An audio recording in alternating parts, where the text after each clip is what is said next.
All right. So this is a little library, a little logging library I've been working on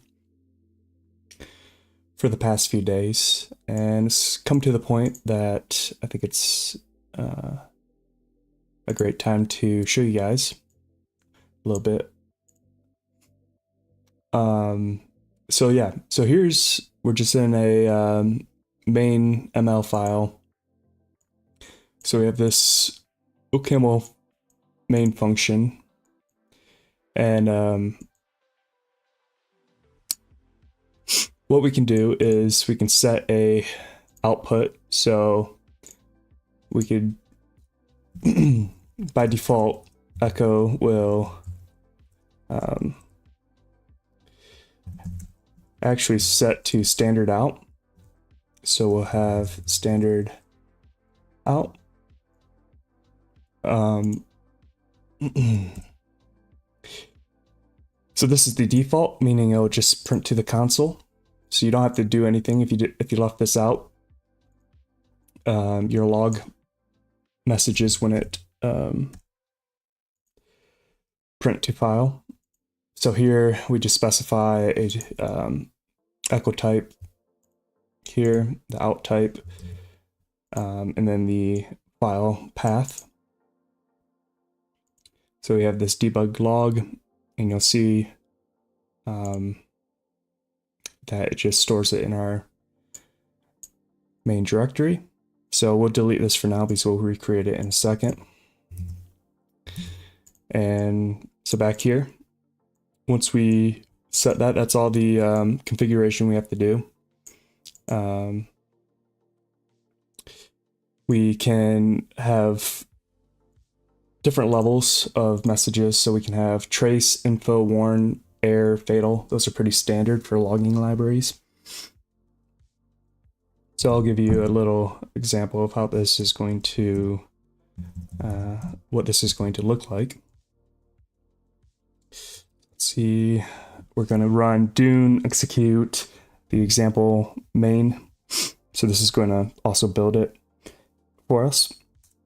So if we run, we need to first eval OPAM, and need to initialize OPAM for this current session. Okay, so we should be good now. Should have access to Dune.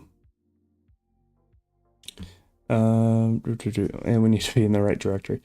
So cd workspace, where did I put this? OCaml echo. So you need to be in your project directory, of course, to run your Dune commands. All right, so Dune execute. That's going to build for us. And then there we go. So we ran our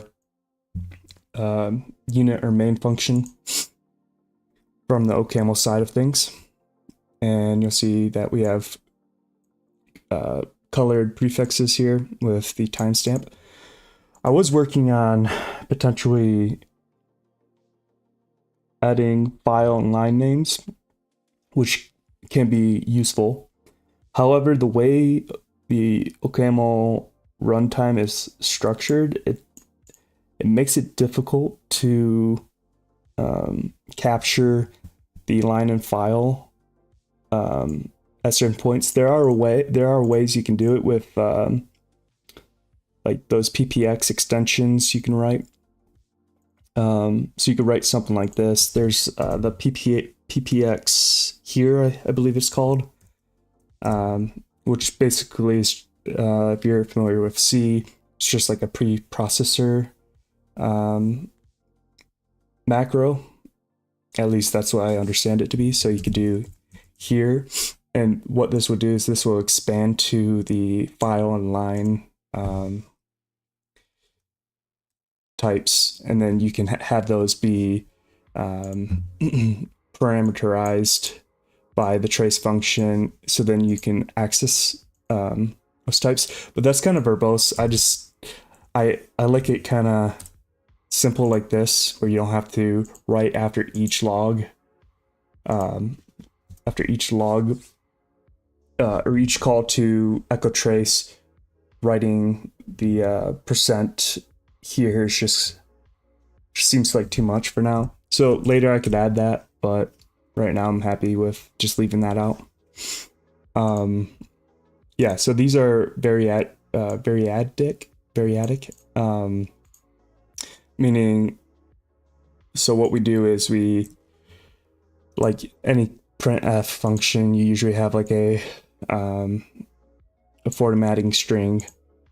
So we can basically add these parameters, substitute them into our formatting string. So you can basically supply any number of values here. So we can add a float and just add a float here. And so when we run this again,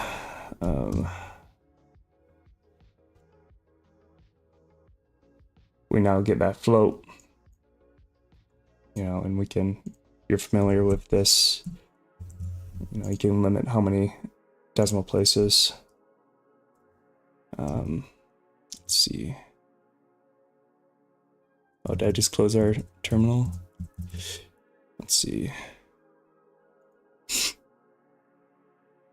You can limit the, let me just set this up again.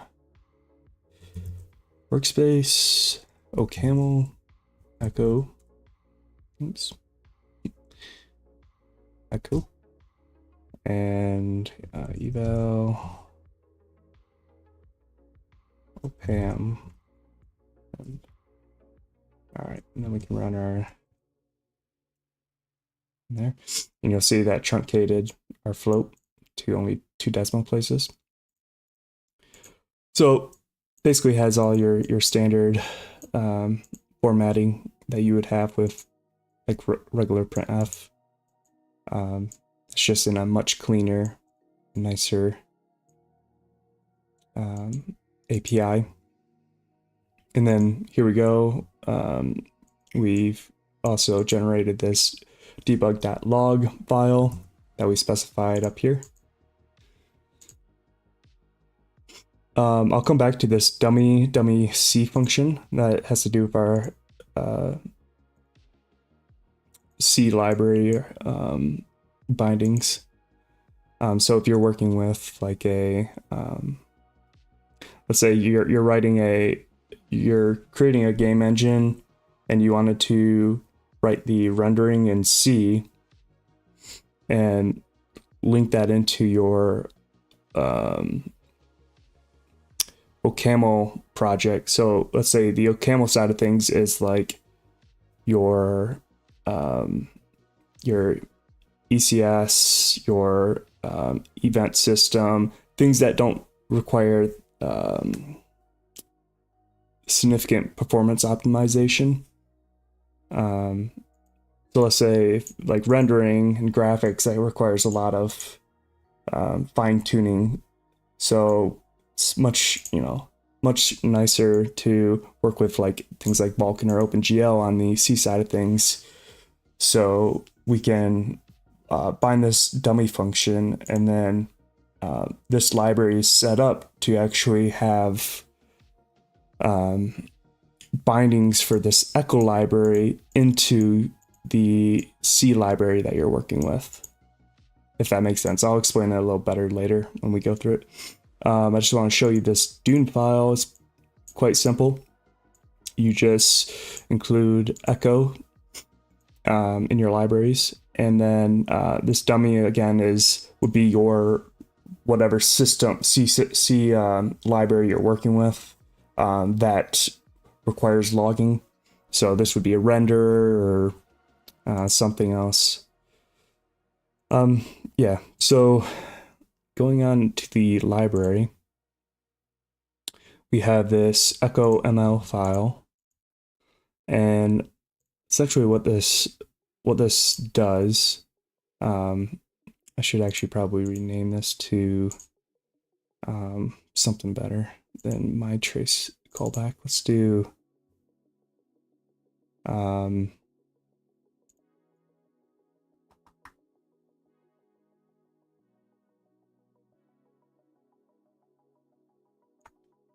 do the log callback.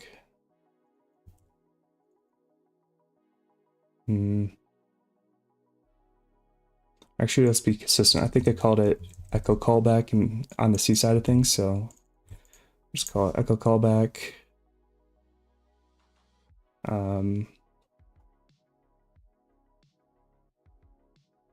It's only one of these anyways, but I guess be a little bit more consistent. Echo callback type.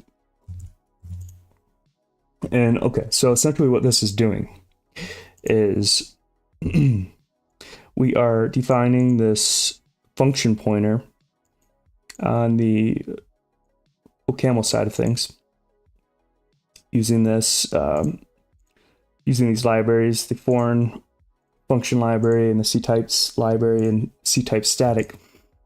And so essentially we're defining this callback type that we can then use by binding this echo register function. Now this echo register function, you'll see it's located in our echo.c file. So on the C side of things. So we're binding this C function essentially as register on the OCaml side of things. And so this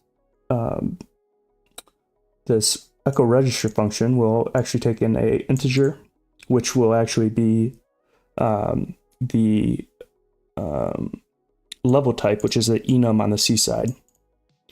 So it'll convert this integer to the appropriate enum type on the C side, and then here's our echo callback type. And this is just a callback that will take a string message and return void. And then this register function will also return void. So down here, this is just what our, I didn't realize I need to actually register more functions here. I thought I did this last time, but I missed this. So this actually needs to be echo trace, because right now how it's set up is I can only do trace messages from the C side of logging from the C side or C library. So let's actually write, 1 second.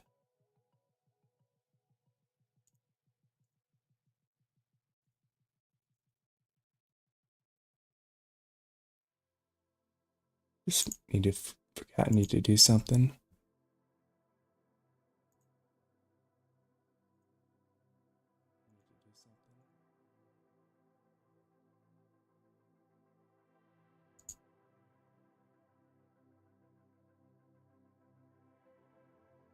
All right. So we have trace. We need an info callback. It's going to take a formatted string. And then info, which is here, this is like the public API for the OCaml side of logging. So this would be echo trace within our main.ml. So here we just need to do the exact same thing as what we got above. And instead of actually, let me fix that. Instead of writing all this out, I'm just going to do this 3 more times. And then change this to, what is it? Warn is next. Ugh. Warn. Air. And fatal. All right. So now we're going to have to do some registering.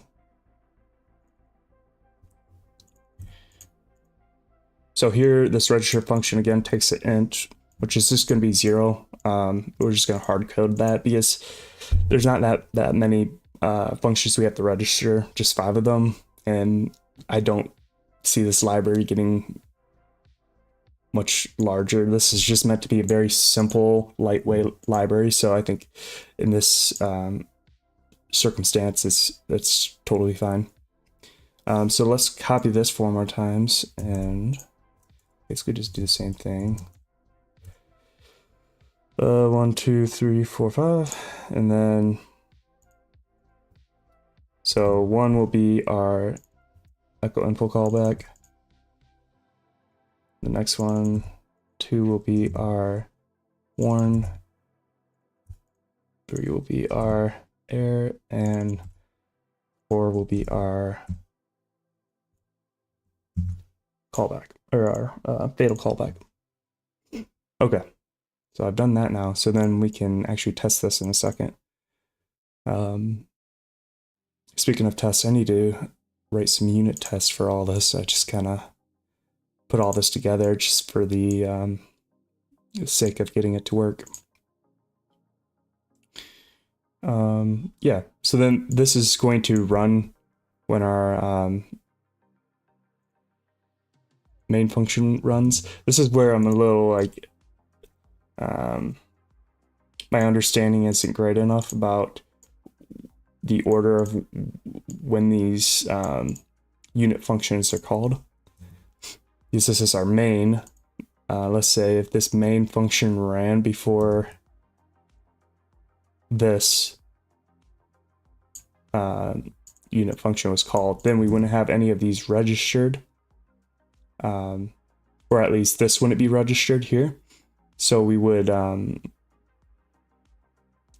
this would potentially crash. But I believe that since this is like a library, this is compiled first and then linked into this main ML, so I don't think we need to worry about that. At least that's my current understanding. Okay, so I believe that is what we want. OCaml callback functions. All right, so what is this doing then on the other side? Again, this echo register function. Let's just take a look at the echo.h file, or header. So what we have is this enum that I talked about. That just goes up to level count, just to be used for to see the size of our level enum. We also declare this echo callback again that takes a constant char pointer message. This is already formatted. As you'll see, there's a internal function that formats it on the C side, versus on the OCaml side, it also formats. So I gotta think about the performance of that, but I don't think that's much of a problem. It's just something to consider. Here we have this level callback pair that I use for mapping in our C file.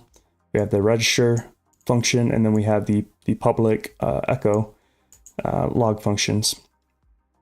And you'll see that they're variadic, so they you can provide them any number of variables or parameters. All right, so here's our echo.c file. So we just included the echo.h. And so what's nice about these two files is like this is all set up for you in the library in our Dune file. I'll show you our Dune file next after we go through this. But it's really simple to just include echo.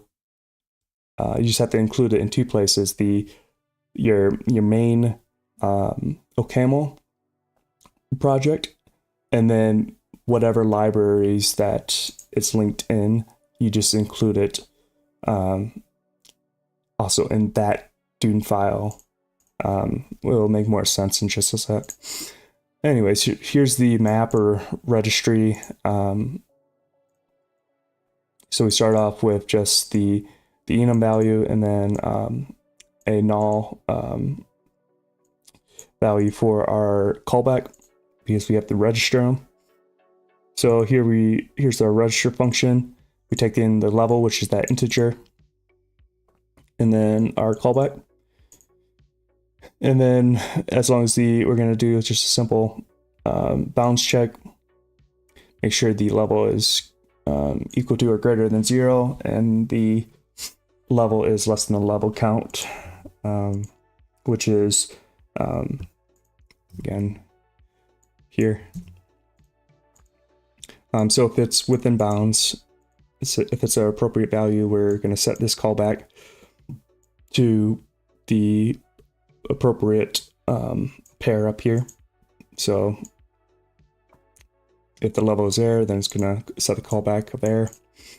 And if we're out of bounds, we're just going to print this to standard error. You know, I could probably work on this a little bit more and do some better error handling, but I think this is fine, because this should never, during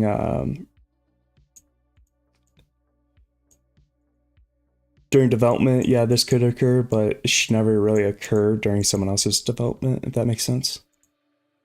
But I don't know, that's probably not a good way to look at it. Anyways, so I'll skip this function real quick and then head down here. So I just defined this macro. Define echo function, which essentially takes a name and a level. This name will be the name of the function. So you'll see here, echo trace, this is where it's defined. And then we're using this VA list, VA start, and VA end to include variadic arguments. That's in the standard arg.h file.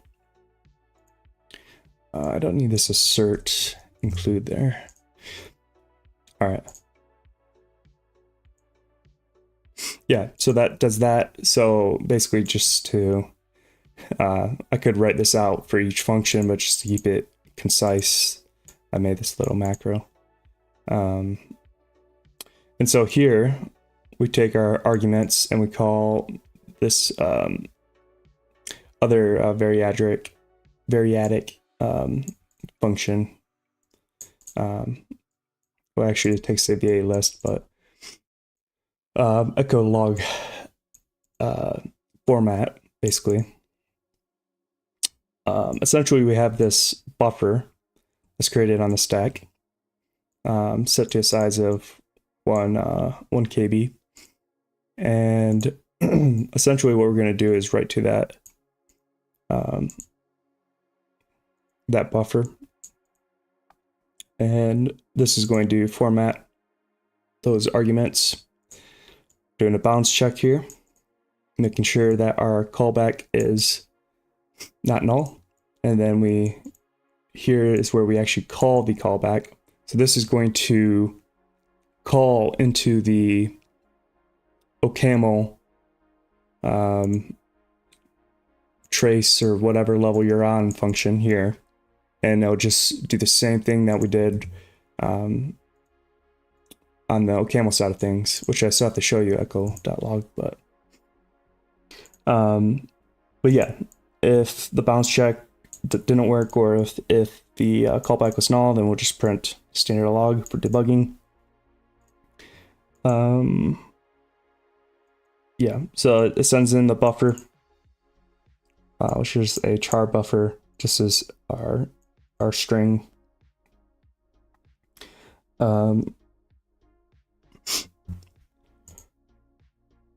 Yeah, so it's not too difficult or too complex,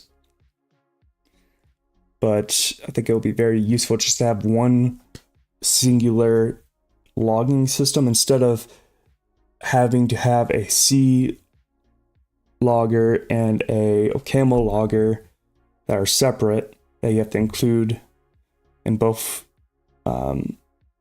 one in the C library and then one in your main OCaml project. This just gives you one solution and you include it in both, and it's much more simpler.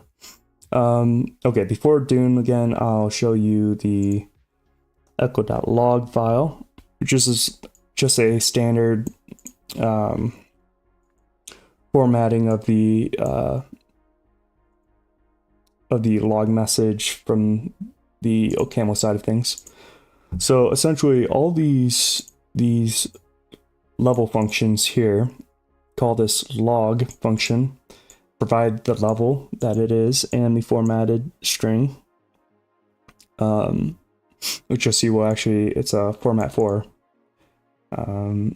So if we go back to this, so I'll take those, and I've been using base and std.io instead of the standard library, but there are some limitations in terms of being able to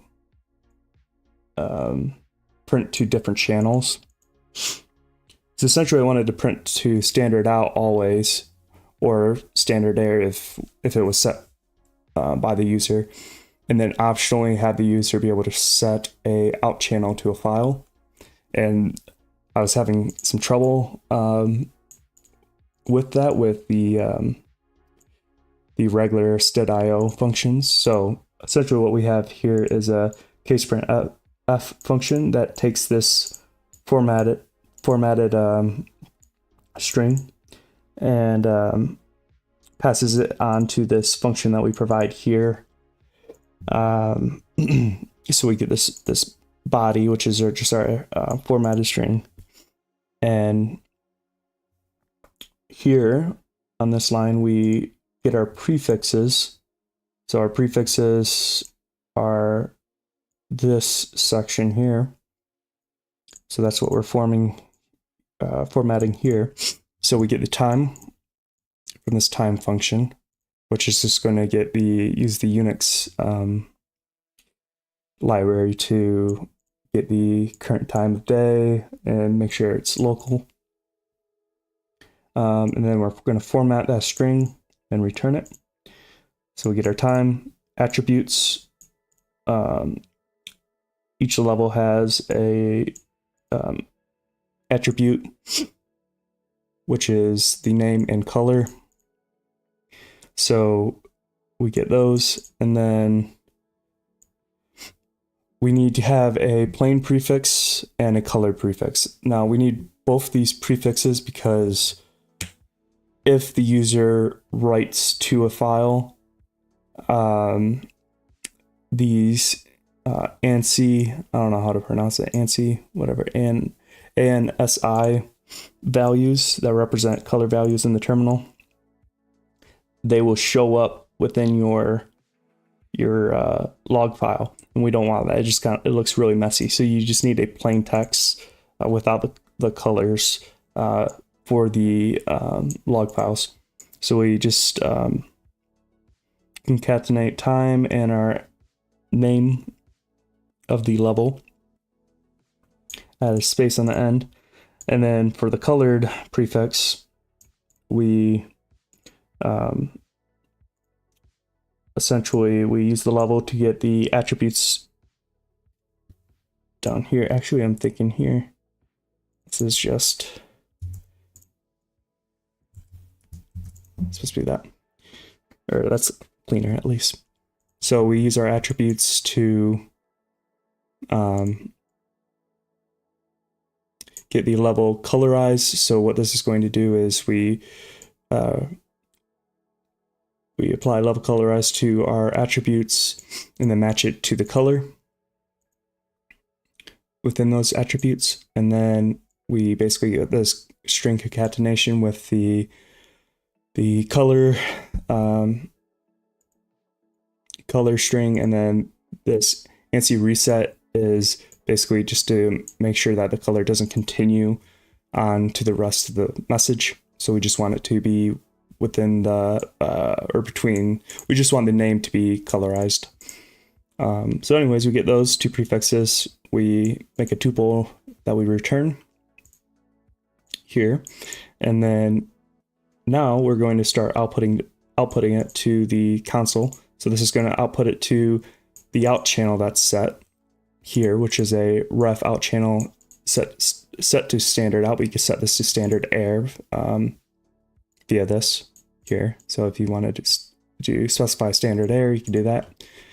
And then also after we output this, so this is going to happen every time, we're going to also match the output file. If the output file, which is a ref none, so ref option or alpha option, if there's some channel specified, meaning there's a file that has been set, then we're going to output that, the plane, and then the message to the file. If none, then we're just going to return unit, and nothing's going to happen there. And so yeah, that's our logging. I think we covered pretty much everything here. These are the colors that are supported. You know, we could add more colors and add a way to customize it in the future, but I just like the simplicity of this, so I think this is good for now. All right, so let me show you how easy it is to include this in your project. So this is the Dune file that you don't have to worry about. This Dune file. This is the this library or Echo's Dune file. So it depends on base, std.io, Unix format, C types foreign, and it just has 2 modules. So very simple. It also has the C foreign library, which is this echo.h and echo.c. So this ensures that these will be included within whatever project includes Echo as a whole. So now let's go to, let's say you have a library that needs to use this on the C side of things. So we have this dummy C library. And let's say you have this dummy C function that you've already bound it, this dummy C function, to the OCaml side of things. So you plan on using this function within your OCaml program. And so this could do, some graphics calculation, some matrix manipulation, or whatever, something, computationally expensive. And then you can call these. So now let's test. First of all, we made a few changes, so let me just see if we broke anything. You never know. Nope. Okay, so we should be good. Cool. So we didn't break anything. Now we did add echo fatal. All right. Let's just go ahead and let's just add all of them just to test them all. Might as well. Info like this because it kind of tests those. Fatal error. Sure. Error. Which one are we missing? Error. All right, so let's test all these to make sure these work on the C side of things. So again, let me just remind you about where these functions are, where these are expected to be sandwiched. So we have on the OCaml side of things, we're calling trace and info, and then after that, we're calling this dummy C function here. So in our C file, these should come after. And then finally, we'll print these 3. All right, so you can see it's kind of like integrated. Instead of having 2 separate libraries that both are printing to standard out, you just have one that's being printed to standard out or to a file. So let's just test this to make sure everything is in working order. And looks like we are good. Yep, you'll see that these are from the C side. Now, one thing I might do during the stream, or at least attempt to start, is putting a some kind of tag just to specify, hey, this is coming from the C side, from a C library. So I might put like a C here.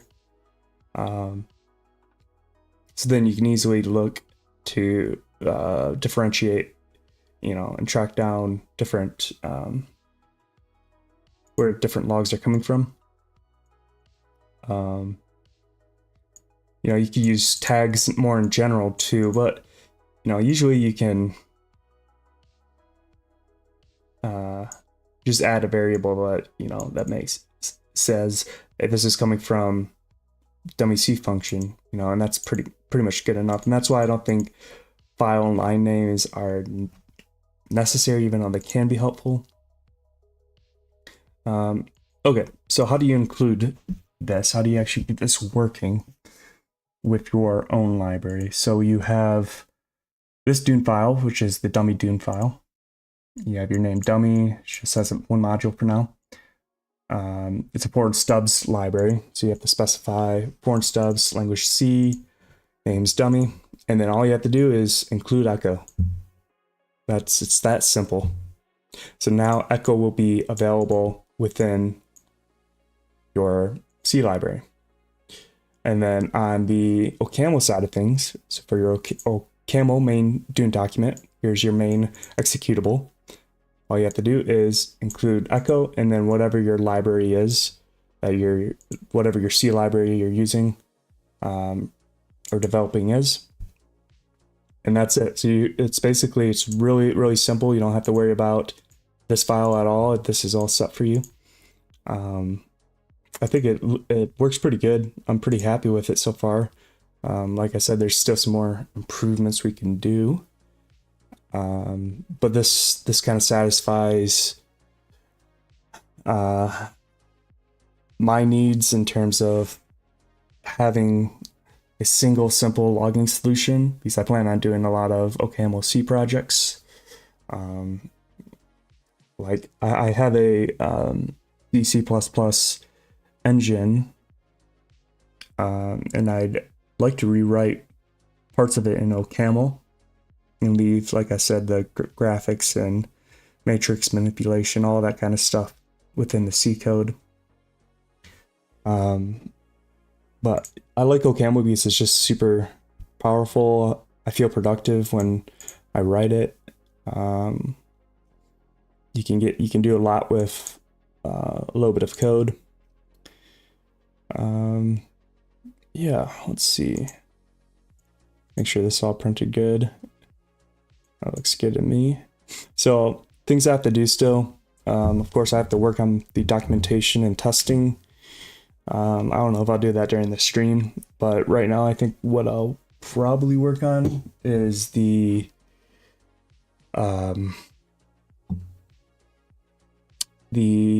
tag, just a simple tag that shows is this C code. And if it isn't, then we won't have a tag. Because I think the word or the acronym OCaml is just too long, so we'll just leave it out and have, if it's in C code, then we'll specify that. Now, I have no idea how I'm going to do that as of now.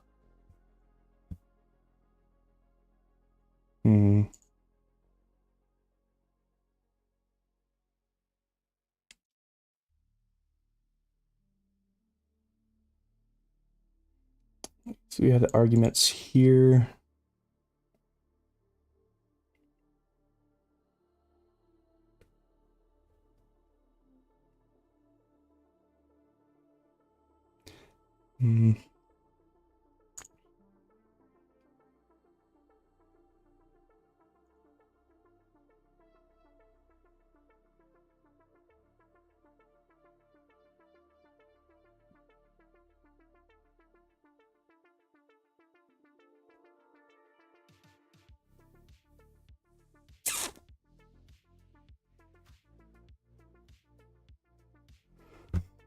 So I'll probably be doing a lot of experimenting.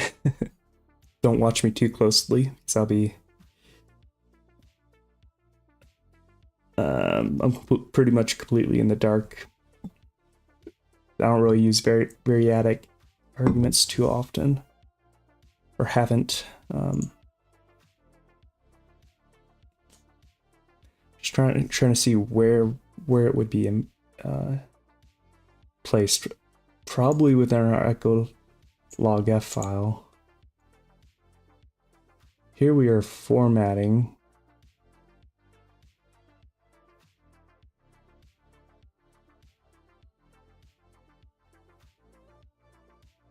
Max length.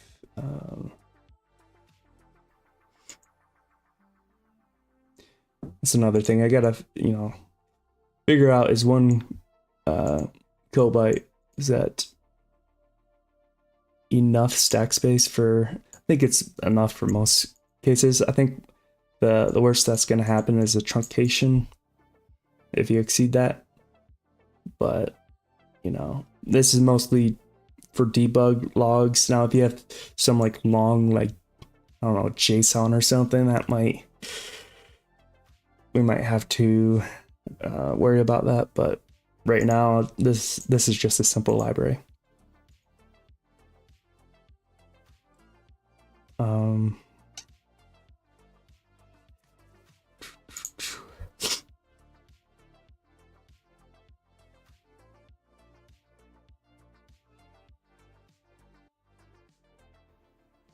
I think like before formatted char, probably here we want to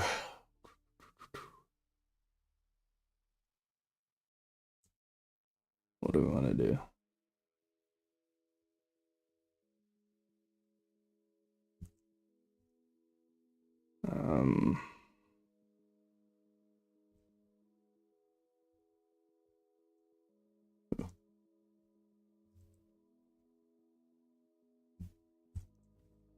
Something like that.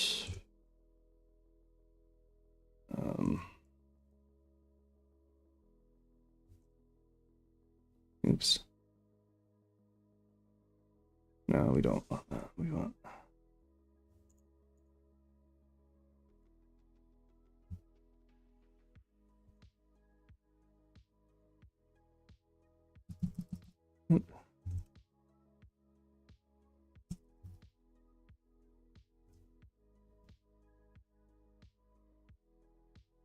Yeah.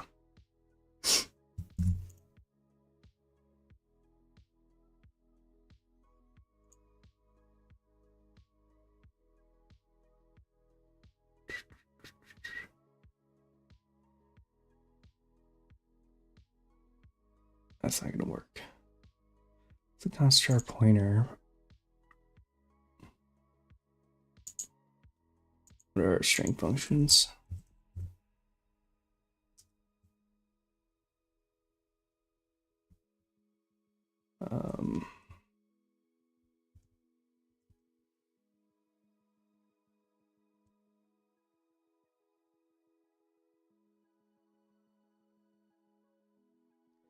Look that up.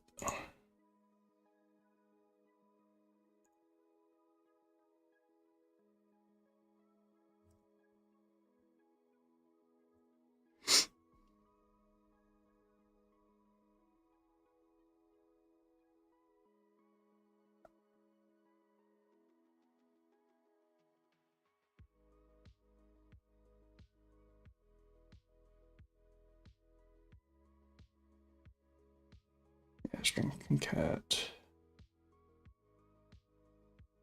Just use that. String.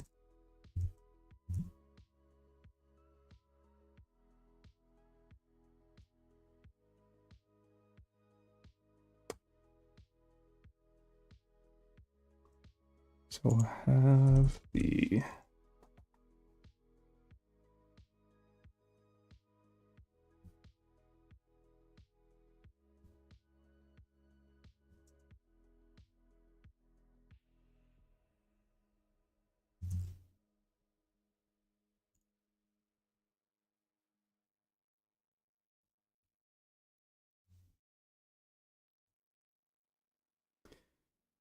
and then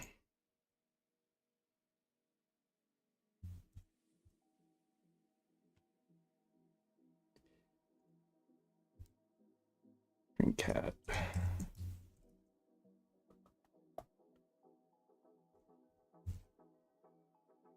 I don't want to call it prefix. Let's call it.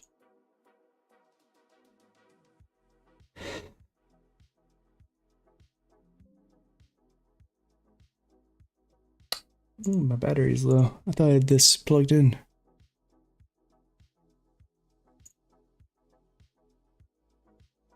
What are we at? 6%. Ooh.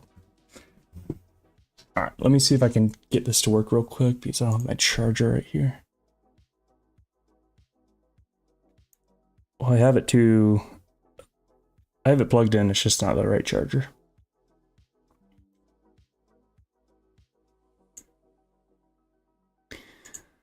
How long? Almost 47 minutes. Geez, I don't know what to call this.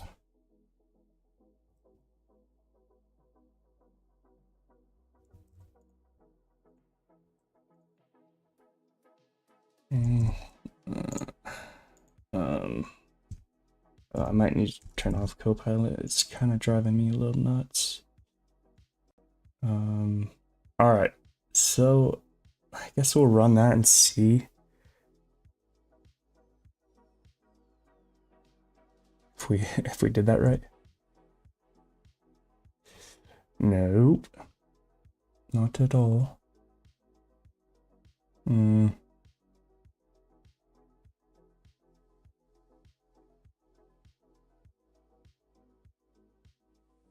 Uh, Let's see if this is the culprit.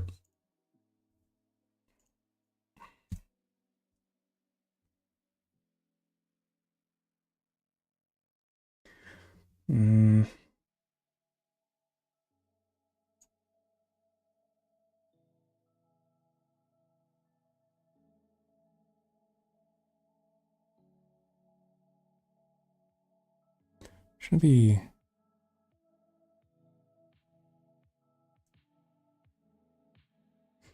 Oh, this is a count. I wonder if that's. I guess this is a counts. Let's see. Clear. Oh, all right. No, that's not.